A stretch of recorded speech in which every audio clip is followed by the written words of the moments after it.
شاه ولی الله سے فرمای وجدنا فیه ما وجدنا. زما د حضرت سره معمولو زما چې کله بیعت ته وکړو نو ما وی چې د حضرت ډیر مریدان په پوج کې دي حضرت، نو مې دی وجه ته سکاري مشکل شي هغه ته به وی چې کله د حضرت سره مې تعلق راغی نو د حضرت ټول پوجان داو چې کوم کار به ته مشکل شو بس درود شریف ته بکیناز. زمونږ د علاقې ستاسو د علاقې اختر علی پسته زمونږ د علاقې مولانا فضل ودود شهید رحم الله دا لاړ حضرت سیبلا وی حضرت مونږ حج لزو وی پیسې خورا سره نشتا نه سي حج لزای بس راغلی او ته چل لاله ک پیری زمونږ نو حضرت سے وته لاړ شه دنه دی بوجه ته کینه دومره غټه بوجه و د درود شریف ودا واړه بشابه اړوي. کوثر نیازی په هغه وخت کې وزیرو دوی دا درود شریف په ورسته را شو سال له کوثر نیازی حضرت جمعه ته کسان ولېګل چې یو دوه کسان حج لګو شکرا کوي او د ملنګان بوزه شاوي سرکاری حج ما داخله کړه داخله خو پات شو شپک کسانو لاړو حضرت خواله ما حضرت زمونږ داخله پات شوی دا جو الحق دا زوی دی وزیر اجازه الحق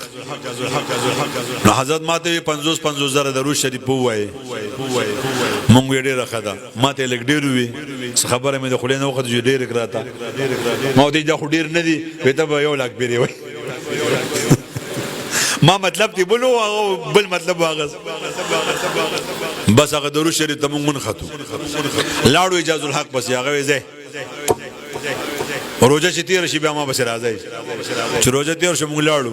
درود شریف هم پوره شو دواګانې شوي پاسپورټونه راغو سو چاپونه درځي وجدنا فيه ما وجدنا. یو بل خبره ته درازو کما خو زما زړه خبره به یاد ساتي یاد به تا ها زبر تاسو کوم مولان بنوي تاسو په وای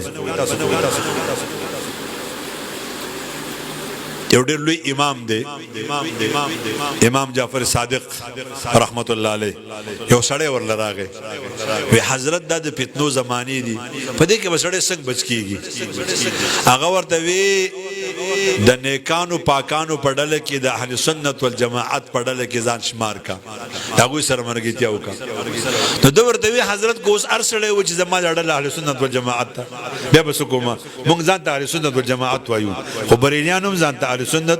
و جماعت وای تاسو به پرخ نشئ کوی د مولان به پرخ کول شي مونږ ځان ته وایو اهل سنت والجماعت هغه وی اهل سنت و جماعت دا پرخ دی بکی دا به مولان کول شي تاسو به نشئ کولی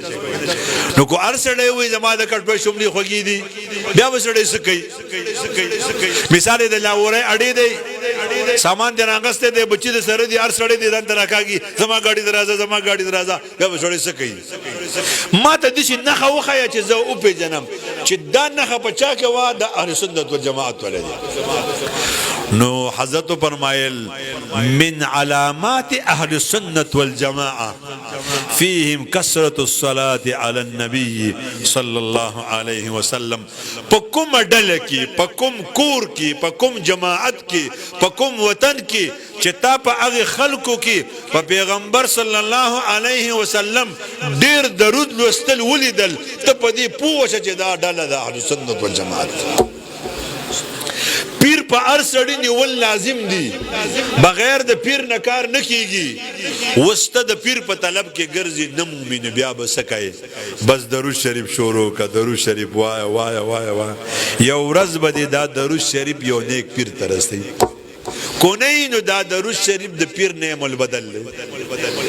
او دا یو داسې عمل لري چې په هر عمل کې زما په دې تقریر کې تاسو په موز کې په زکات او په خیرات کې د کې د ریا د مردود کېدو احتمال شته امام ابن حجر اسقلانی رحم الله فرمایي درود شریف واحد داسې عمل لري چې په دې کې مردود کېدل نشته درود قبول او قبول